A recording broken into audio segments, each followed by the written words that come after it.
Yo creo que para todo el mundo es un temaza el de las críticas negativas, ¿no? Y yo recuerdo que la señorita que tengo aquí al costado, en algún momento me enseñó algo que yo considero que es cierto hasta ahora, que es que, o sea, igual críticas negativas, que igual que las críticas positivas, o sea, las cosas que te dicen, igual muchas sí sigues avanzando, ¿no? Un poco eso, ¿no? Es tiempo, ¿no? Todo es tiempo. Entonces, si te vas para un lado, te jales, si vas para el otro igual, y me parece que si tú lo enfocas de la manera, tratando a los dos comentarios de la misma manera, tu trabajo es escribir o cantar o hacer cerámica, entonces tienes que seguir haciendo tu trabajo. Hola, somos machucabotones. Descubre el poder de tus palabras. Más de 5.000 estudiantes han cambiado su vida con nuestro método de escritura rápida. Y es para mí un placer decir que esta mañana estamos en compañía de dos creadores que son estudiantes, además de Machucabotones. Hemos tenido el placer de conocer tanto a Juan Manuel Gómez, que está conectándose a esta videoconferencia desde los Estados Unidos, desde New Jersey.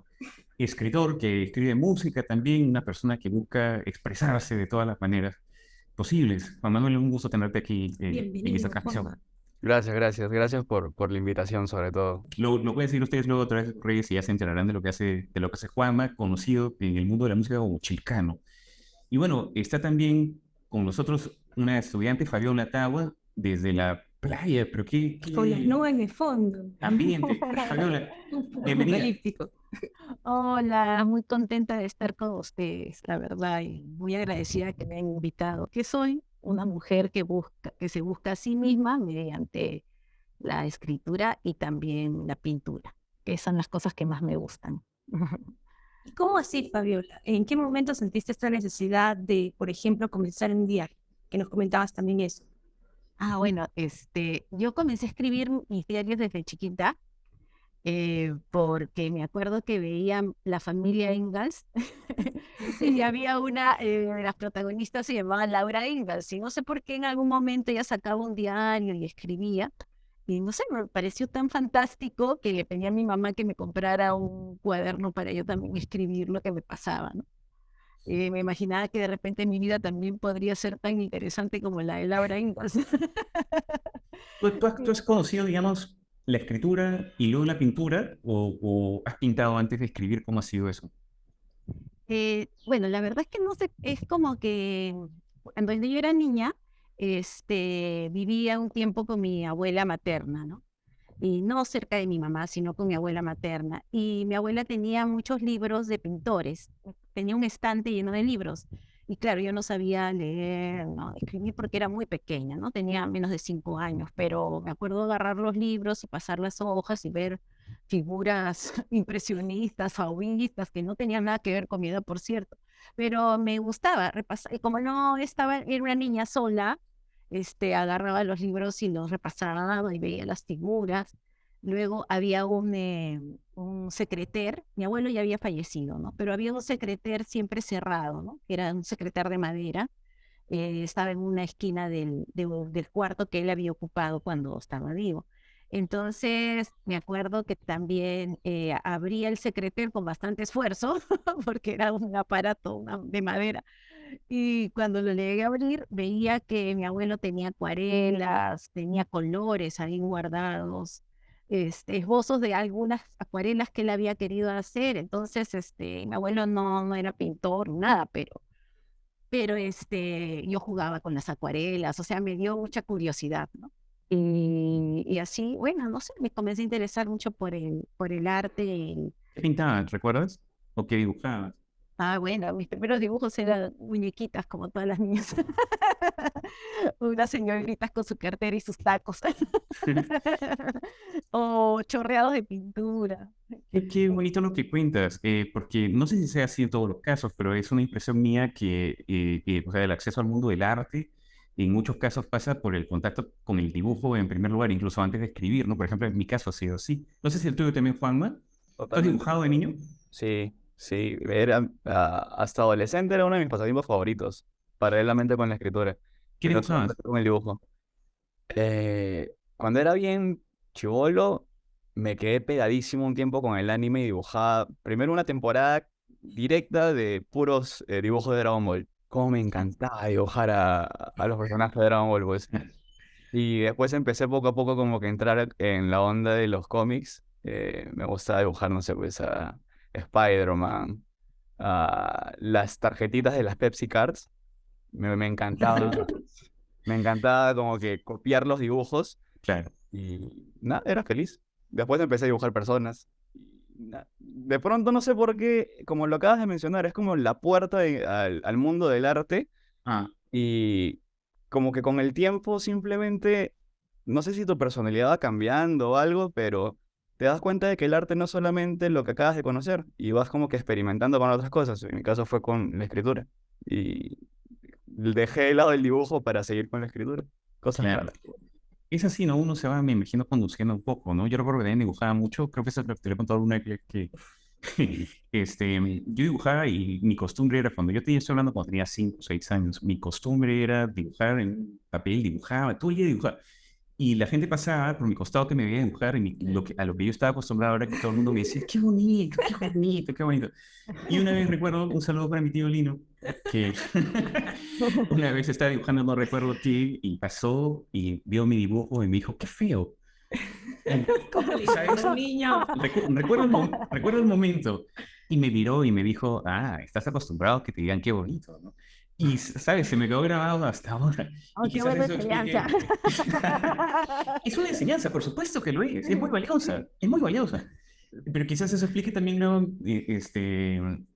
Cómo yo me conduje luego y comencé a escribir, ¿no? No sé, tú en tu caso, Liz, ¿cómo ha sido? Porque tú también has dibujado, me equivoco. Claro, yo dibujaba en las hojas que me traía, recuerdo mi papá de Sedapal, no sé si recuerdan estas hojas que tenían como unas perforaciones en los costaditos, eran, no recuerdo la palabra, ¿cómo se decía? Papel. Claro, para las impresoras de papel continuo. Es como Exacto, que y eran hojas Ah, grandazas, rollos, ¿no? ¿no? Rollos, me acuerdo claro. de esas. Andaba la hoja típica chiquita, yo tenía como todo para expresar en toda la mesa y no me Colores. quedaba espacio suficiente, iba a la pared. Recuerdo que pasé de esas zonas grandotas que dije, no, me falta espacio a la pared y por supuesto hice sufrir a mi abuela, ¿no? Recuerdo ¿Qué que dibujan?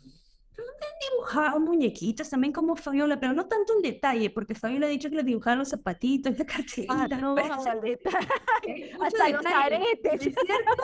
Pues ahí te vas dando cuenta el trazo de la persona, ¿no? Porque yo comencé a dibujar, me acuerdo que mi mamá me decía, oye, pero los brazos no son así, y los brazos te salen como de Popeye.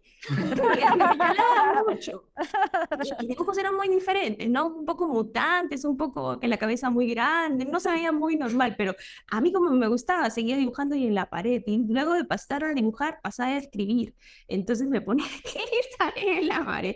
Como sabrán, pues hace una locura, hace un sufrimiento para los padres que los hijos hagan eso, pero yo me pondría contenta si veo a mi hija escribiendo en la pared y diría, pero bueno, puedo entender el tiempo. ¿Paredes, alguien? ¿Han dibujado en paredes ustedes?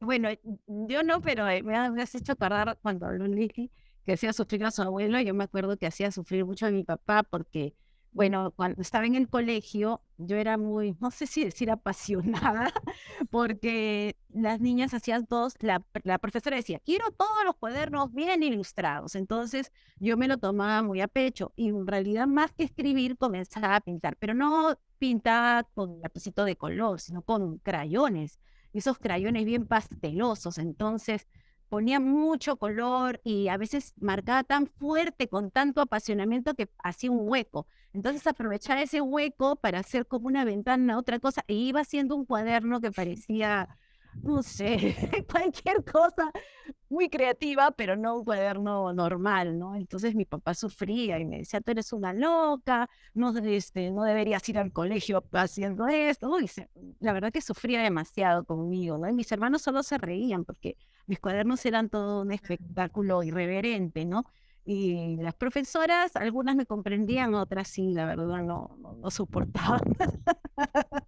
Es loquísimo que desde chiquito te vayan notando tus intereses, ¿no? La energía que vas teniendo para ciertos temas. Claro, ¿no? Bueno, la pintura y también la cerámica, la alfarería, que también nos contará Fabiola acerca de ello, ¿no? Y Juanma, bueno, el dibujo y también la escritura, porque decías que en paralelo ambas cosas y también la música, ¿no? Y en ese caso, nosotros, ¿en qué orden van apareciendo cómo es tu proceso? Ah, creo que apareció primero sí, definitivamente apareció primero el dibujo. Me acuerdo que dibujaba con mi abuelo, me encantaba cómo dibujaba mi abuelo. Un talento increíble tenía. Oh, ¿qué dibujaba tu abuelo, recuerdas? No recuerdo exactamente qué dibujaba, pero recuerdo en alguna ocasión haberlo visto dibujar, no sé, pues cosas de naturaleza, árboles. Mm. Me parecía que tenía un detalle bastante peculiar para hacer, no sé, las arrugas de los árboles, las sombras. Fue como que interesante. Posteriormente a eso, vino la escritura y fue porque, me acuerdo clarito cómo fue que empezó la escritura. Y es que estaba de moda los slams en el colegio. Sí, Yo no, noventero, noventero. Islam, para quienes no lo saben, para los millennials que nos puedan estar escuchando, De lo que se pierde, no saben. claro, antes de Internet, tú para conocer a la gente, tú en un cuaderno ponías preguntas y se lo pasabas a los compañeros de tu aula para que respondieran las preguntas, ¿no es cierto? Y la gracia era tener respuesta de todos los compañeros. Y un poco eso, ¿no? Un poco eso, exactamente. Pero esta isla era peculiar porque era justamente una compañerita que se iba a otro país y me acuerdo que teníamos que escribirle una especie de carta. Ah, Y me acuerdo claramente que esa fue la primera vez que escribí algo. Y posteriormente a eso, me gustó tanto la escritura que empecé a mandar postales de gusanito.com. qué bonito. Sí, de hecho. Un día hablaremos de la historia de Un gusanito.com. programa solamente dedicado a postales gusanitos. No sé si exista ya esta web de Gusanito, pero Ya en murió, su momento creo. fue... Ya no de la misma manera, en todo caso, era el mismo feeling, ¿no? En su momento fue un boom. Es que era tarjetas animadas, a veces como que no es Claro. lo mismo de siempre, genial. Y posteriormente, pues, a mi hermano le encantaba escribir música rap cuando yo tenía 11, te estoy hablando. Ajá. Y yo lo veía escribir y lo veía cantando y fue como que, miércoles, este pata es talentosísimo. Y me quedé pegado tratando de encontrar una canción que sea similarmente buena a las que él hacía. Oh, Y tu hermano es mayor, ¿cuántos años? 8 años mayor.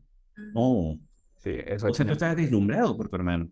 Sí, por supuesto, claro que sí. Me parecía súper talentoso. Y creo que lo sigue siendo todavía. Ah, Eh, pero en ese momento, pues yo entrando a la adolescencia, lo veía generar arte, crear arte, y era como que yo quiero hacer lo mismo, ¿ves? Quiero demostrarme que puedo hacer algo tan bueno como lo que tú haces. Y como ya me habían gustado escribir estas cartitas y estas postales, dije, ok, vamos a hacer unas cuantas rimas. Le metí música y lo que fuera saliendo. qué locura. ¿Y recuerdas de qué iba esa primera rima, esa primera canción que hiciste? Sí, en esa época, eh, no me acuerdo qué fue la primera canción, pero recuerdo claramente que íbamos a una iglesia y estábamos, bueno, yo estaba bien metido en el mundo cristiano. Creo que todos los que creen en Dios están metidos de alguna forma en el mundo cristiano, pero en ese entonces estaba como que participando activamente, demasiado activo. Y iba relacionado pues a mis dudas existenciales de Dios, precisamente. Y no sé exactamente de qué iba la canción, pues te mentiría. Claro, pero De- es verdad que hay una idea cuando uno ha tenido cierta formación, me parece, porque lo que tú comentas se refleja en mi experiencia también, ¿no? Que el tema de la existencia o la no existencia de Dios, en fin, o la manera como la Iglesia católica, especialmente en nuestros países, de alguna manera conduce o dice cómo tiene que ser comportamiento de las personas, suele crear una reacción que también a uno desde esa efervescencia le hace crear arte, ¿no? Eso me parece interesante también. Entonces, un poco eso, la parte teológica, digamos, así comienza haciendo rap. Sí, entre la parte teológica y también lo que acabas de mencionar, me has atado, es como si tu palabra me hubiera atado un recuerdo de una de las primeras canciones que hice que se llamaba Don Perfecto, que era precisamente por ese lado, del lado de que, o sea, queremos, está bien que queramos mejorarnos constantemente, que estemos buscando el mundo de la virtud, ¿no? Dentro de nosotros mismos, pero una de las primeras canciones justamente hablaba de las personas que no la buscan, sino que simplemente quieren demostrar que son la perfección personificada. Entonces, Claro. sí, está bien obsesionado con ese tema, la verdad. Buenos temas, ¿no? Para la edad también. O tiene algo de contestatario, pues siempre un poco el hip hop, me parece, ¿no? La edad de la rebeldía, ¿no? ¿Qué edad más o menos tenías ahí, Paul? ¿Qué serán? 13, más o menos. Qué belleza. Y en tu caso, Fabiola, cómo así ingresas tú, cómo te interesas en el mundo del arte plástico, digamos? Bueno, la verdad es que yo terminé el colegio y obviamente le dije a mi papá que quería ser artista, ¿no? Porque, bueno, yo sentía que eso era lo que más me gustaba hacer. Y bueno, y todo el mundo desde chiquita, qué bonito dibujas, qué bonito pintas, esta chica va a ser una artista. Mi abuela, las tías, como te decía, como te decía yo. ¿Y cómo Y, lo es- tomó tu papá esto de quiero y ser no, artista? lo tomó mal, pues, no, me dijo no, ni hablar. Bueno, yo acabé a fines de los 90, o sea, mejor dicho, fines de los 80, perdón, mi colegio, y en esa época no, eso de ser artista, por lo menos a mi papá no le entraba para nada, ¿no? Me dijo, no, no, no, de ninguna manera. Tú vas a estudiar para ser ingeniera de sistemas o analista de sistemas, me dijo, y eso es lo que vas a estudiar, me dijo. ¿Qué sentiste en ese Entonces, momento? O sea, tú quieres hacer algo y tu papá te dice, no, tú vas a hacer esta otra cosa. ¿Cómo fue?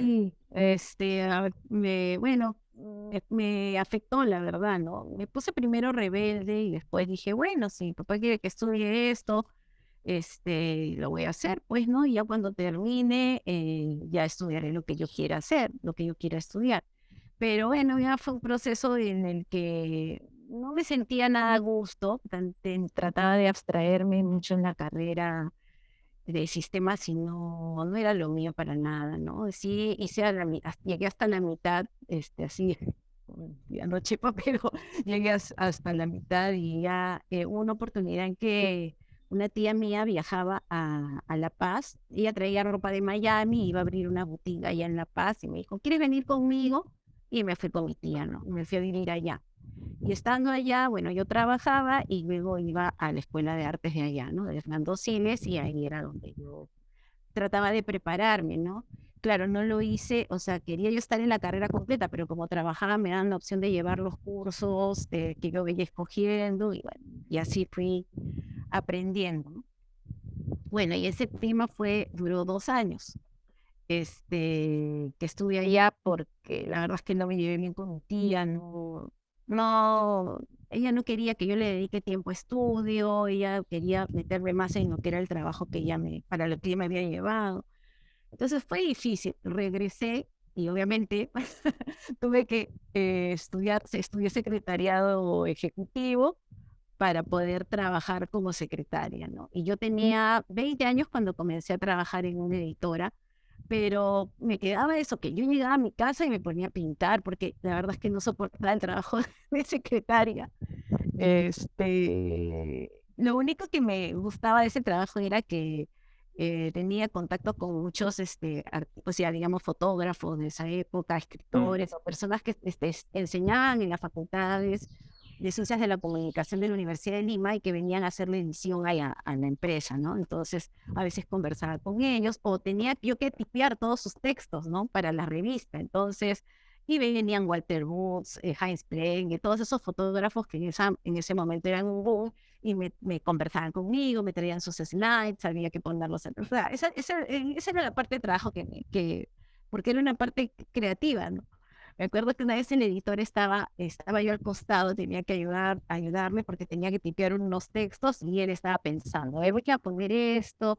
Y era para un libro ilustrado, me acuerdo de la naturaleza y tenían las flamingos, paracas y todo eso. Y yo quería decirle, pero puedes poner esto, pero yo la secretaria, ¿no? Y él hasta me dejó, hasta se reía un poco como mi ímpetu por participar de lo que él tenía que escribir. Se reía hasta que ya me dijo, ya, me puso mi límite, hasta ahí nomás porque ya comencé a emocionarme, ¿no? Y estuve, bueno, en ese tema estuve unos años, la verdad. Ya cuando cumplí 24 años, bueno, yo tenía de novio a mi esposo, que ella me dijo, bueno, vamos a casarnos, me dijo, pero bueno, igual los dos no teníamos nada para casarnos, ¿no? Y él hacía cerámica de hobby, en realidad, ¿no? Trabajaba en otra cosa y hacía cerámica de hobby, pero me dijo, Fabiola, quiero dedicarme a la cerámica. Y yo dije, uy, este está más loco que yo, pensé. Y y bueno, nos casamos y yo seguí trabajando todavía un tiempo en la editora, pero él me dijo, no, ya deja la editora, tú eres artista, me dijo, tú tenemos que hacer la empresa juntos. Y vamos a hacerla juntos, vamos a diseñar esto, vamos a hacer, tú diseñas, yo voy a hacer todos los que son los moldes, voy a hacer las matrices. Y así comenzamos los dos, ¿no? Casados, sin un sol, pero teníamos un taller que sí habíamos podido alquilar era un atelier pequeño, ¿no? En Miraflores. Era una casona y alquilaba así espacios, ¿no? Entonces los dos solitos comenzamos. Y en realidad él fue el que me enseñó a mi cerámica propiamente, porque yo no me había interesado tanto por la cerámica, ¿no? Mi onda era otra, también relacionada con la parte creativa.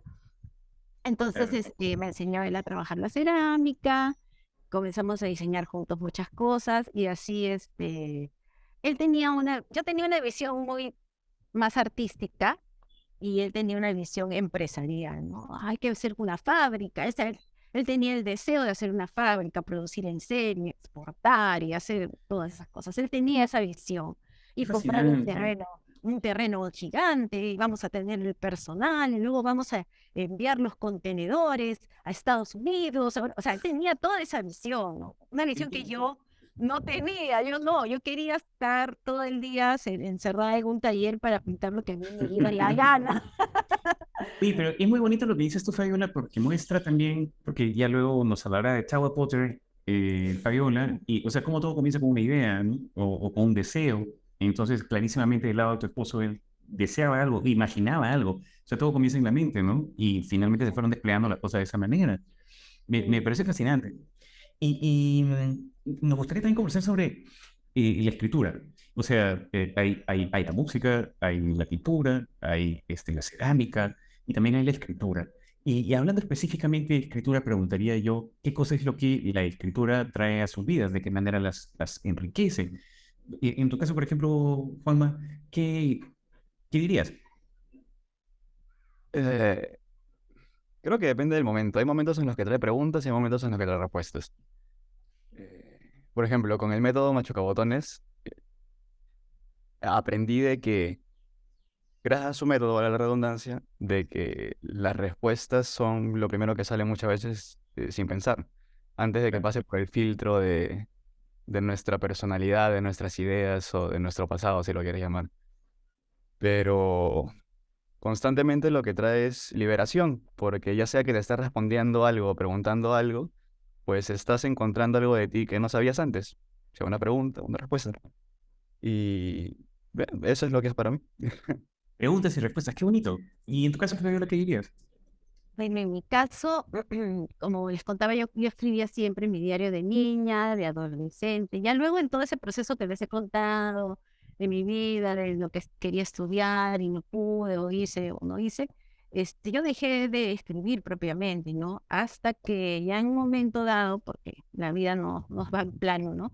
Tuve bajones y situaciones difíciles, y me sentía muy mal. Entonces, descubrí que podía escribir y podía volcar todas esas emociones negativas también, que yo no quería ver. Y justo fue una terapia que tuve con una amiga, que hacía unas terapias, y yo contándole lo mal que yo me sentía, me dice, pero escríbelo, sin ningún filtro. Me decía, a ver, escribe, ¿qué piensas de esto? Yo comencé a escribir un montón de babosadas, escribir, hasta llenar el papel de unas cosas, pero salían de mí, pues, ¿no? Y ya me dijo, bueno, ahora léelas bien con atención, lee todo, lee todo, lee todo. Ahora, ¿estás segura de lo que has escrito? ¿Eso es lo que piensas? Sí, le dije. Ya, cerró el papel y lo guardo en un cofre, ¿no? Es más, hasta con llave lo guardo. Ya.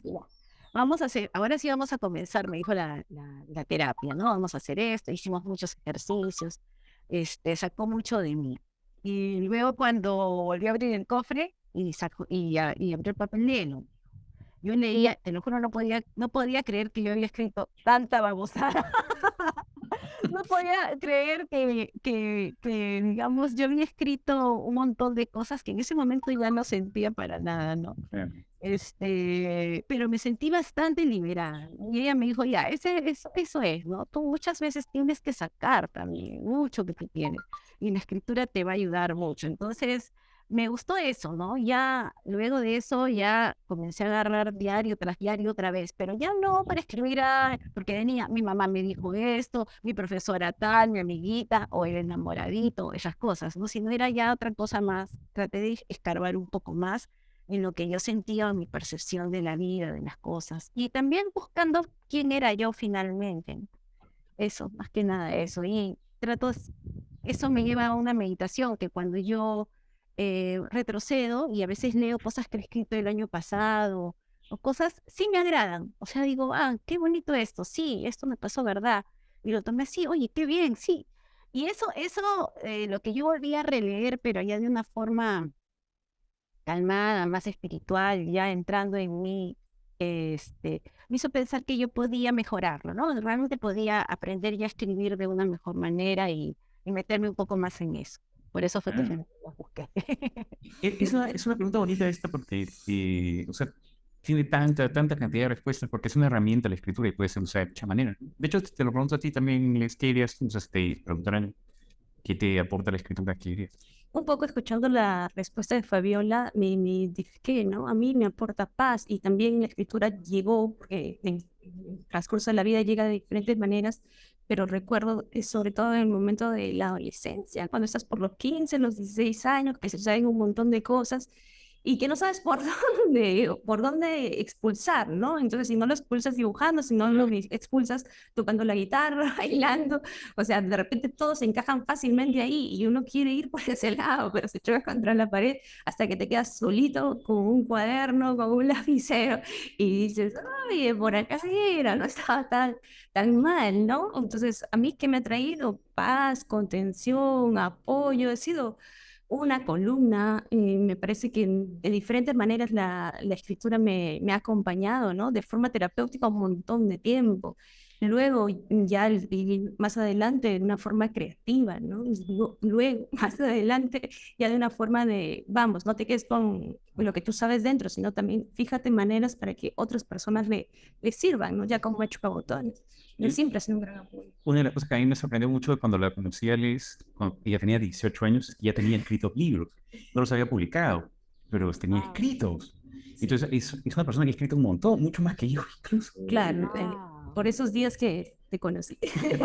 Yo estaba escribiendo, recuerdo que en el comercio se dio un concurso y yo escribía todos los días porque quería participar en este concurso. No recuerdo de qué era, de cuentos o de una novela, pero seguro que era tanto el tema de la escritura que lo tenía en la cabeza que César apareció en mi camino. A veces estaba pensando eso. Puede ser, ¿no? Porque está el tema ahí. Tú cuando retrocedes y ves, es que tienes un diario, retrocedes y ves, dices, en esos días estaba con esa información en la cabeza. Por eso atraje a otra persona que...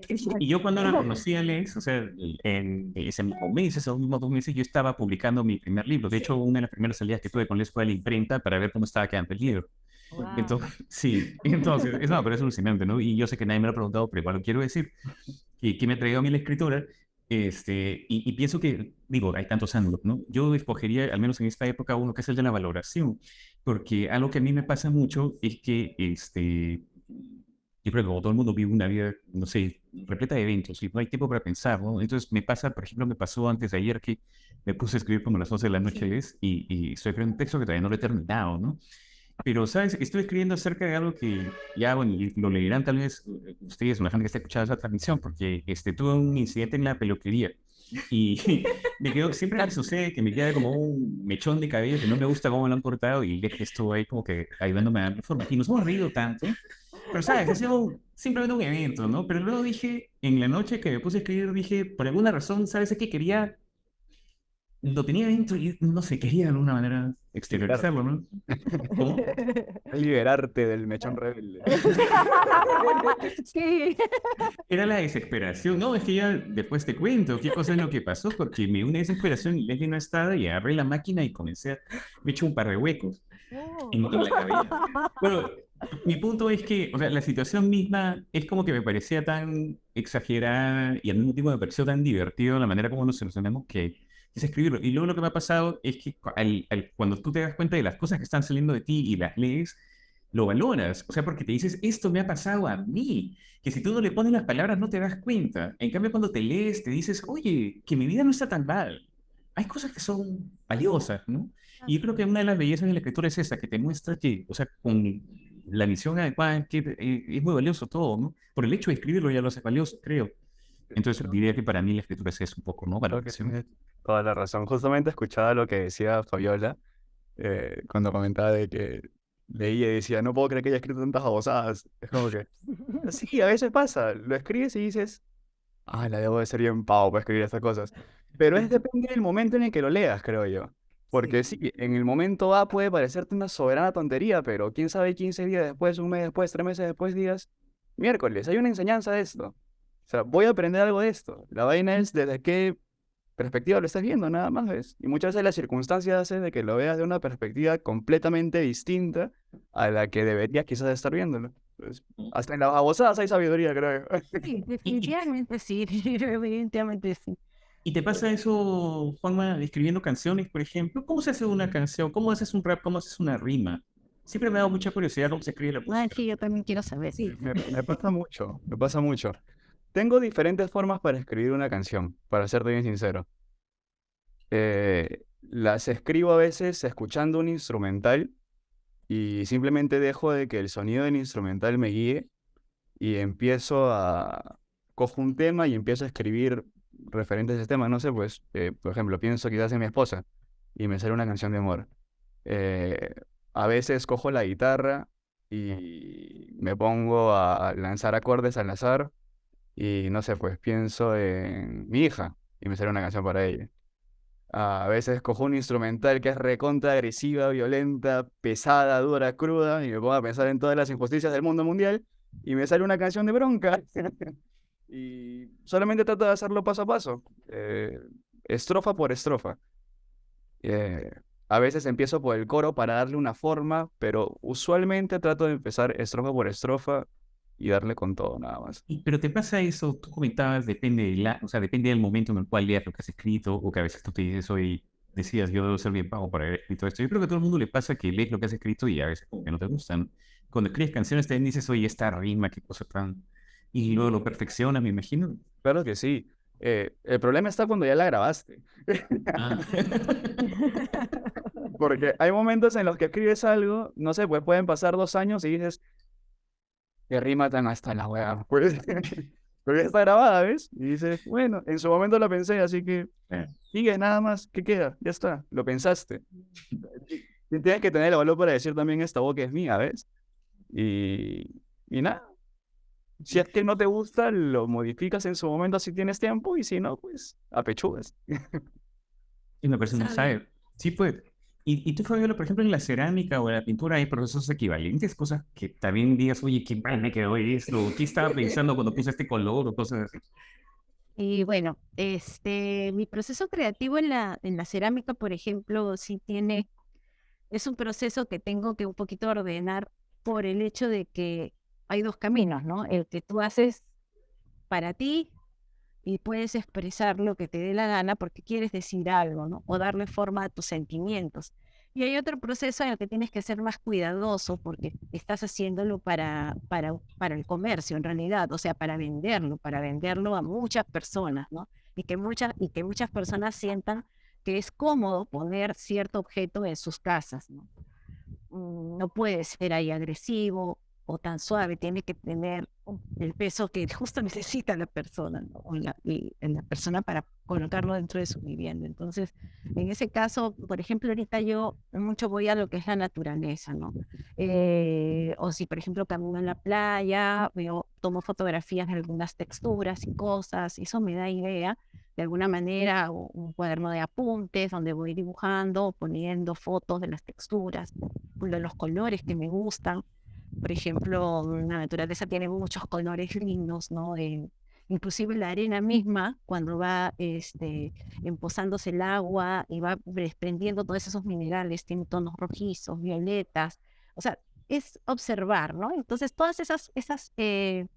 esa periferia te da bastante material como para poder hacer algo, ¿no? Agarrarte de algo, o una textura de lo que tú has visto.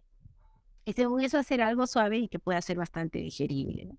Entonces hago una prueba, un boceto en arcilla, y no solamente lo veo yo, lo tiene que ver un grupo también, ¿no? Que están de mis colaboradores, ¿no? Que ya están designados.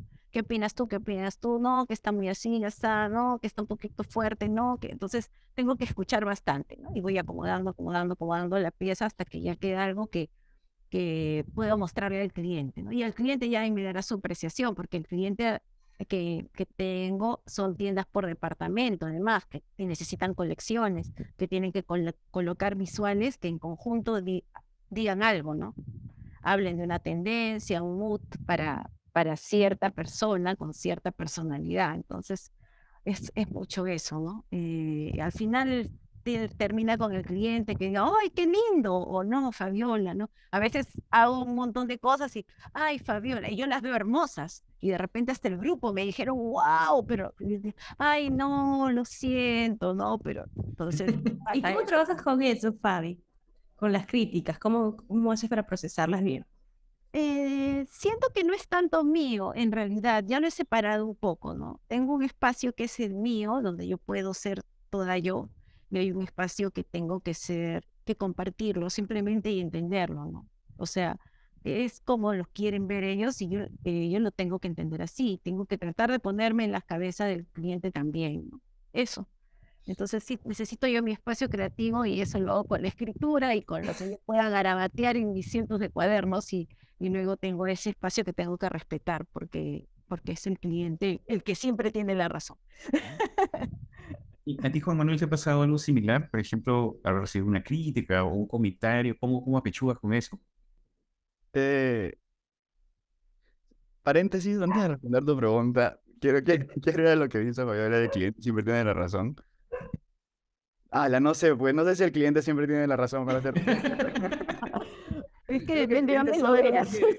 Creo que el cliente sabe lo que quiere. Eso, el cliente Pero sabe no sé lo si que tendrá siempre la razón. Respecto al arte, el arte es subjetivo, ¿ves? El arte, ah, por ejemplo, cuando Fabiola crea algo, para ella puede ser perfecto, como dice, tal como ella lo ha hecho, pero luego vienen las subjetividades de los demás, ¿no? Que hacen que moldee su deseo y que moldee su real inspiración. Y es complicado porque ahí el arte empieza a bifurcarse de algún modo. Eh, y las críticas creo que muchas veces hacen eso. Lamentablemente, a veces para mal terminan moldeando al artista a hacer algo que no es. Y muchas otras simplemente, pues, la persona, en este caso el artista, termina aceptándolas y tomándolas como un punto de mejora, ¿no? Porque considera de que sí, en algo tienen razón y por algo están diciéndolo. Eh, Dentro de la música que yo he hecho, por ejemplo, sí he recibido críticas de personas muy cercanas y de personas que no conozco. Críticas que creo yo valoro y he sabido valorar porque en algún momento quizás no lo he tomado bien, pero también creo que es por un tema muchas veces de inmadurez que no se toman bien las críticas, porque precisamente quieres tener siempre la razón. Y es como si la adicción más grande que tiene una persona es querer tener siempre la razón. Es como que métete con todo menos con mi razón, porque yo sé que estoy en lo correcto, ¿entiendes? Y, por ejemplo, han habido críticas de familia muy cercana, de mi hermano, como que bájale un toque al tono, está muy crudo, muy duro. Y dentro de mí es como que, pero es hip hop y tiene que ser, ¿entiendes? Pero por otro lado, aquí viene lo que dice Fabiola, y sí, pero el arte también es conveniente cuando es digerible, porque si al final es el arte lo que desees transmitir, pues hay formas para transmitir, ¿ves? El pensamiento puede ser transmitido de diversas maneras y mientras más digerible sea, va a obtener mejores resultados. Y no necesariamente tienes que cambiar tu esencia para eso, sino simplemente la forma en la que estás transmitiendo tu esencia. Claro. Aparte de las personas cercanas que te quieren y que te dan críticas para verte mejorar, están las críticas de las redes, ¿no?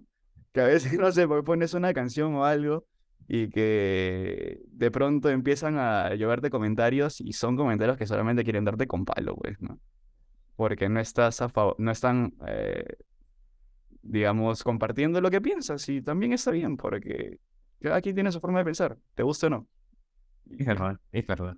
Para mí también, yo creo que para todo el mundo es un temaza el de las críticas negativas, ¿no? Y yo recuerdo que la señorita que tengo aquí al costado, en algún momento me enseñó algo que yo considero que es cierto, Tom, que es que, o sea, igual críticas negativas, que igual que las críticas positivas, o sea, las cosas que te dicen, igual muchas sí sigues avanzando, ¿no? Un poco eso, ¿no? Es tiempo, no todo es tiempo. Entonces, si te vas para un lado, te jales, si te vas para el otro igual, y me parece que si tú lo enfocas de la manera, tratando a los dos comentarios de la misma manera, tu trabajo es escribir o cantar o hacer cerámica, entonces tienes que seguir haciendo tu trabajo y no puedes estar distrayéndote, invirtiendo energía en esos comentarios, porque vamos, un día son 5 comentarios, otro día son 10, otro día son 20, otro día son 100 y no vas a estar respondiendo mensaje por mensaje, crítica por crítica, es insostenible. Y ahora en tema de insostenibilidad no podemos irnos por ese camino, ¿no? Nuestro trabajo es crear, o sea, el placer a nosotros nos viene por crear, hagamos lo que hagamos. Ya si la persona comenta, ya eso ya no es mi business, yo ya fui feliz creando, bailando, haciendo la salsa, eso es otro tema por ahí. ¿Cómo te llevas tú con la crítica, sea ahora, por ejemplo?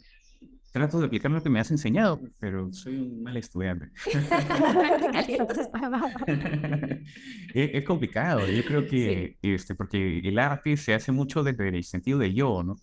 Y al mismo tiempo, para tú poder recibir bien una crítica, tienes que hacer un lado del ego, ¿no? Entonces, es una operación en la cual, por lo general, pienso yo, hay siempre una relación inversamente proporcional entre la autoestima y el ego, y uno tiene que trabajar en ambos aspectos para que saludablemente pueda, digamos, recibir todo lo que le dicen a uno, ¿no? Porque también es cierto que así como una crítica negativa te puede destrozar, que de hecho creo que puede ser así, de la misma manera puede pasar con un elogio. Un elogio, muchos elogios, pienso que son también peligrosos, y también lo he experimentado, porque cuando te elogian, te dejan absolutamente inerme, ¿sabes? Y tú comienzas a pensar, esta es la razón por la cual yo gusto, por hacer estas cosas que ellos me están señalando. Y en el momento en que tú comienzas a andar por ese camino, te perdiste, ¿sí? Y tanto lo positivo como lo negativo tiene que ser algo que tú, y lo escuchas y muchas gracias, y sigues avanzando por el camino. Creo que es un poco eso, ¿no? Sí, porque si no te distrae lo auténtico, ¿no? De lo que realmente a ti te importa solamente por estar escuchando otras voces y cuando esa voz viene del lado de la familia, agárrate. No le puede agradar a todo el mundo también, o sea, uno no puede trabajar pensando que todo el mundo va a recibir bien las cosas. Sí, pero duele la idea de que no le gustas a todo el mundo, ¿no? En todo caso, a mí me ha dolido mucho, pero te haces a la idea, nada más creo que también eso uno tiene que aprender en esta vida, ¿no? Que no hay verdades absolutas, no sé. Estoy totalmente de acuerdo con lo que dice Leslie, que es cuestión de seguir avanzando solamente. Pero hay una cosa que se me ha quedado haciendo eco, y es lo que mencionas de que el ego y la autoestima son proporcionales. Inversamente proporcionales, decía yo. Inversamente proporcionales. O sea, Creo, ¿no? cuando baja el ego, sube la autoestima, o cuando baja la autoestima, sube el ego. Algo así. Sí, yo creo, al menos por mi experiencia personal. Miércoles, duro, ¿ah? Duro. Sí, yo creo que es así, ¿no? Porque una persona que tenga una autoestima muy bien trabajada, escuchará lo que le digan y creo que igual lo positivo y lo negativo porque hay una suerte de seguridad interna en torno a lo que está haciendo, ¿no? Y hay que tener en cuenta además que, o sea, hay tantas razones por las cuales una persona puede no estar en sintonía con lo que estás diciendo tú. Y las mismas palabras, o sea, no sé si a ustedes les pasa, pero yo me doy cuenta muchas veces que digo algo y luego cuando lo pienso digo, pero no era exactamente eso lo que yo quería decir. Que también las palabras son instrumentos un poco torpe, ¿no? La comunicación es complicada de por Es sí. complicadísima. Flaubert, yo recuerdo esto mucho que en sus diarios, Flaubert cuando escribía Madame Bovary, él se quejaba y decía algo así como, voy a citarlo muy mal, pero es una frase que se me quedó, decía, uno quisiera hacer cantar a las estrellas, pero lo único que puede lograr con las palabras es hacer como si hubiera un montón de osos que están golpeando ollas. Y, y me parece que hay algo de eso, ¿no? O sea, la palabra misma como instrumento, especialmente si tú la estás usando rápidamente, como sucede cuando conversas o cuando estás escribiendo en redes sociales, tú mismo ni siquiera eres preciso. Entonces, incluso las palabras que las demás personas te dicen son instrumentos que han sido usados rápidamente. Muchas veces no se trata de lo que la gente quiere decir. Y yo creo que también, por ejemplo, la convivencia misma, y eso lo sabemos, creo bien, Leslie y yo, demuestra que incluso las palabras que tú dices no son a veces exactamente lo que tú quieres transmitir, ¿no? Y por eso la escritura te permite a ti precisamente lo que la oralidad no te permite, que es irlo afinando, irlo haciendo cada vez más claro, ¿no? Más específico. Por ejemplo, yo creo que el idioma el español es hermoso, pues la cantidad de palabras que tiene es increíble. Pero por otro lado también digo, son tantas palabras y de por sí en una oración tan corta es difícil que el receptor entienda lo que el emisor quiere decir, que muchas veces el uso de diferentes palabras hace que justamente se complique más. Entonces, ¿qué debemos hacer? Dejarlo todo de los emoticones. Ay, qué horror. Palabras La simples, inteligencia pero- artificial. Creo que no funciona mucho el lenguaje muy rebuscado, que las palabras simples hacen bien. Yo estoy leyendo ahorita justo, he leído ya 2 libritos de la ganadora del premio Nobel, Anne Ernaux. Había- Wow, que me he quedado, yo dije, pero ¿por qué? A ver, ¿por qué ganar el premio Nobel, no? O sea, pero de verdad, ya sé por qué, porque me ha llegado al corazón, o sea, la manera en que ella escribe es simple, totalmente simple, pero tan profunda, tan ella, tan honesta. De verdad, me gustó mucho. Y el último que leí fue La Mujer, que habla de su madre, cómo ella veía a su madre. Ay, Dios, bueno, terminé llorando, la verdad. Terminé llorando porque ella misma, cuando escribe, dice, ya no, siento que ya no puedo escribir más porque siento esto. O sea, es tan intimista, tan profunda, ¿no? Hasta en lo que ella va escribiendo, de verdad. Sí, me encantó, me encantó. Tú Wow. decías, Les, que habías leído una Sí, entrevista. recomendadísima. Sí, yo leí una entrevista que recuerdo que también yo la comencé a leer, este libro Pura Pasión fue el primero, y yo leí creo que está en la mitad, y luego me choqué con esta entrevista, y yo mientras que lo leía tenía unas sensaciones, hacía unos sentimientos encontrados, pero recuerdo claramente que cuando la oí hablar a ella de su proceso creativo, de su escritura, de cómo era ella al momento de escribir, hubo una conexión, porque me di cuenta que había una conciencia de ella con lo que escribía, de la forma como escribía. Ella decía, yo escribo como cuando era niña y recuerdo a mi mamá o mi papá que me estaba haciendo el dictado para hacer las compras del mercado. Y yo solamente anotaba oración sobre oración, oración sobre oración, pero siendo honesta. Y de esa manera he seguido escribiendo mis libros, un libro tras otro libro. Y me pareció una simpleza, una conciencia, y decía, con razón, que cuando yo la leía sentía eso también como si estuviera haciéndome un reporte, como si estuviera haciéndome una enumeración de cosas, pero al mismo tiempo con una profundidad y con una... Porque sus libros son cortitos, si te das cuenta, son cortitos, pero cómo te galletean las cosas que te dicen. El libro de Pura Pasión, no sé si lo has leído, pero es intenso, intenso. Hay otro que habla sobre un aborto que hizo ella misma, me pareció también muy, muy fuerte en la manera de la descripción. Y no sé cómo esta persona escribe lo que escribe, y me parece también porque muchas de las cosas que ella ha publicado han sido parte de sus diarios, ¿no? Entonces han sido cosas que en realidad nunca debieron ver la luz. Así como por eso tiene esa fuerza. Sí, pero me gustó. O sea, por lo menos yo estoy buscando también a algún escritor con el que yo me pueda inspirar o decir, me gustaría escribir de esta manera, ¿no? Y lo de ella me gustó mucho. La Mm. forma. Recomendadísimo. Una pregunta para ambos sería la siguiente. ¿Qué le aconsejarían a la comunidad Mechipautones si se encuentran frente a un bloqueo? Una persona que le diga, me siento bloqueado, ahorita no puedo escribir. ¿Qué les aconsejarían? Tú, Juanma. Mm. Es un consejo que me hago bastante seguido y que muchas veces no sigo al pie de la letra, pero sueles hacerlo. O sea, como dice su eslogan, escribe nomás. Solo escribe. Hace un par de meses, justo ahorita estamos terminando de arreglar la casa porque nos acabamos de mudar. Pero antes de mudarnos, hace un par de meses, fuimos a una tienda y encontré un jueguito de mesa que era de cartas en oferta. Y dije, lo quiero. ¿Por qué? Porque dentro de mi idea era esto me va a traer ideas para cuando tenga un bloqueo. Y son unas cartas que se juega tipo charadas, porque tienen acciones, tienen personas, etcétera. Entonces, en usarlo me ha ayudado en un par de ocasiones para justamente contrarrestar el bloqueo, porque muchas veces el bloqueo se da porque las ideas están ahí, estancadas, y no tienes la llave para abrir la puerta.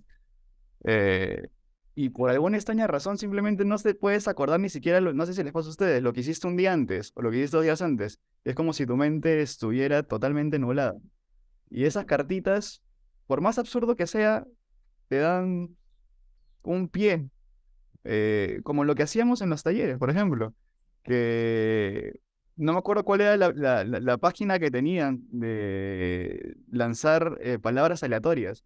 Y esas Claro, claro. palabras hacen que todo reviente, ¿ves? Y empezar a escribir y no parar. Es lo que a mí me ayuda, solamente a escribir. Lidia Fabioles.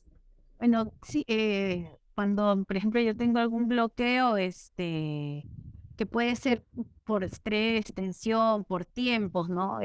Salgo a caminar y a mirar al parque, a observar, a respirar. Y bueno, creo que la observación es muy importante, ¿no? Que vayas poniendo foco en cosas diferentes, ¿no? El pajarito que se posó, el color de sus plumitas, en la corteza del árbol, las cosas que están aquí. O sea, a mí me gusta ver esas cosas, pero lo que puedes ver alrededor pueden ser muchas cosas en las que pongas foco y te comienzan a, no sé, a dar estímulos, ¿no? Para mí es eso. Y bueno, lo principal creo que es la acción, como ustedes mismos dicen, ¿no? O sea, te sientes bloqueado, bueno, dar un lapicero en lo que sea, lo que salga, ¿no? Y es eso, es soltarse, nada más, ¿no? Y a veces se puede salir una babosada, pero no interesa, porque también esa babosada puede ir tomando forma, ¿no? Eso, pienso que es mandarse. No hay nada mejor que la acción. Mirar personas es un pie bastante grande para empezar a escribir y ir en contra de un bloqueo, ¿ah? Observar a las Bueno. personas y estudiarlas, a veces puede ser un poco creepy si es que te miran observando, pero No, básicamente, por buenazo, ejemplo, ¿verdad? La náusea de Sartre es un libro de él observando personas, y le salió, y salió algo bastante interesante de eso. Sí, sí, sí. Es muy cierto lo que dices tú. Yo recuerdo en una época, pero ya no lo hago, ¿no? Pero incluso en algún momento le comenté a Alice algo como esto. Yo le decía, mi lugar favorito es este, el Lino. ¿Y cuál era? Era la parte final de unas escaleras eléctricas muy altas en el cine Alcázar, de la época que yo iba al cine. Y era fascinante cuando se acababa una película y tú estabas abajo y veías a todas las personas descendiendo por las escaleras mecánicas, filas y filas de hombres, mujeres, niños pasando. Y tú simplemente estabas ahí mirando cómo pasaban todos estos rostros de personas que además estaban muy dentro de sí mismas porque acababan de salir de ver una película, ¿no? Y es fascinante. Como ejercicio, de hecho, nosotros lo usamos bastante en los talleres, simplemente en observar a la gente, ¿no? Que te das cuenta que además observando a los demás te observas a ti también, que ¿Verdad? es una dimensión muy bonita. Eso es cierto. Ujú.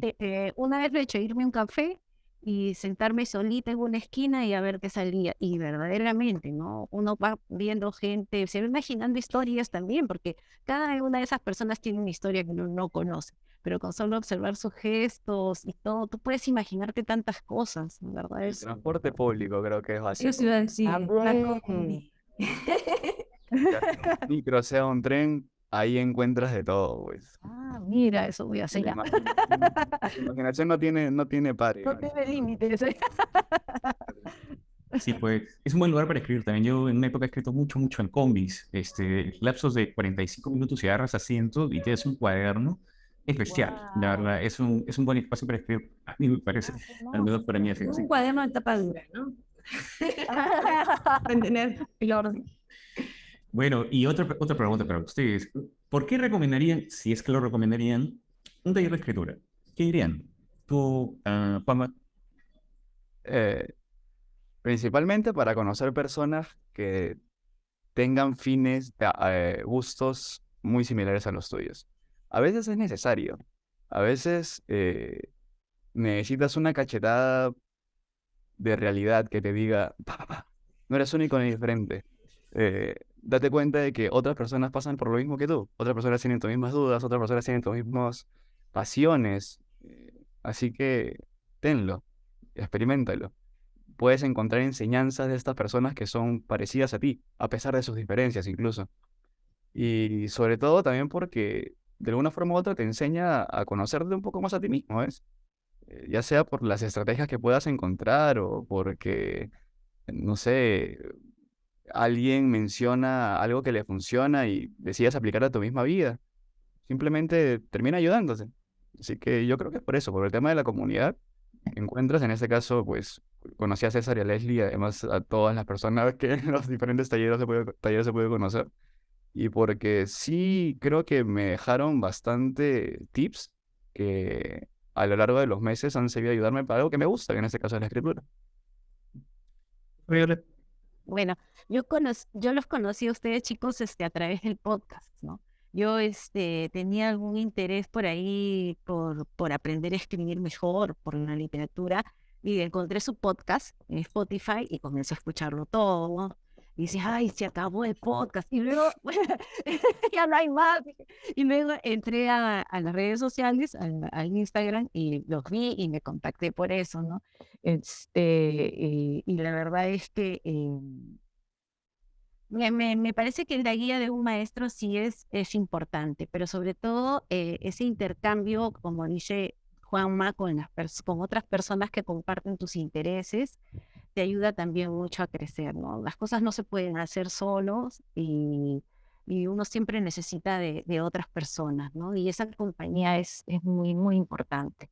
Y por lo menos yo me siento muy contenta con los compañeros que he conocido, a algunos los he frecuentado más, inclusive después del curso hemos intercambiado textos y ha sido un monstruo. Yo he aprendido un montón también de eso. Qué bonito. Sí, gracias. Bueno, ha sido un placer, de verdad, tener estos minutos de conversación con ustedes. El tiempo se ha pasado volando. Pero antes de irnos, bueno, siempre hay un poco de pudor en esto, ¿no? Porque cuando, por ejemplo, un cantante va a un programa de entrevistas y le dicen canta, le dicen, bueno, canta al concierto, ¿no? Sí. O va a un comediante y le dicen cuéntate un chiste. Entonces, pero yo estoy acá para conversar y no para hacer mi trabajo. O como Jorge González en ese mítico programa de Isera. Tengo que cantar aquí con González. ¿Han visto esa entrevista? En YouTube buscan la entrevista más incómoda de los prisioneros. Y sí, claro, bueno, en fin. Entonces, yo quería, además para que nuestra comunidad lo pueda valorar, que sería bonito, yo sé que Juanma le parece buena idea también, que de repente podría compartir algo de suerte, porque como lo comentábamos hace un rato, Juanma hace hip hop también, y de hecho pueden ustedes, por ejemplo, buscar en Spotify Chicano para encontrar la música que hace Juanma. ¿Qué piensa Juanma? ¿Sería una buena idea? ¿Te pasa mucho que te dicen, oye, de pronto estás en una reunión y te dicen, cántate algo, y te dices, ah, No, en realidad no, me he vuelto un ermitaño últimamente, así. ah, ya. Pero puedo leer una de las Claro, que tengo. A ver qué les sería parece. genial. Sí. Se llama Monólogo 3. Dice más o menos así. Gracias por el pie de esto, por cierto. Y dice, prefiero el frío que el calor. Escribo mejor si hay dolor. Ya me quedó claro, de mis enemigos sí soy el peor. Prefiero la hierba al alcohol y siento que poco es mejor que las conversaciones que mueven cimientos en nuestra razón. Y si existiera el destino, pienso perder ser el mío. Siempre consigo cagarla, a la corta, a la larga, como el caminante encuentra el camino. Intento vivir en la calma, pero se disparan alarmas. Y entiendo la urgencia de vivir creyendo que existe el Mesías que salva las almas. Y pienso, la vida es esto. Soy lo mismo que el resto de la gente. Un accidente que momentáneamente afecta el espacio-tiempo. Esta es la vida. Abismo con entrada y salida. A la que momentáneamente...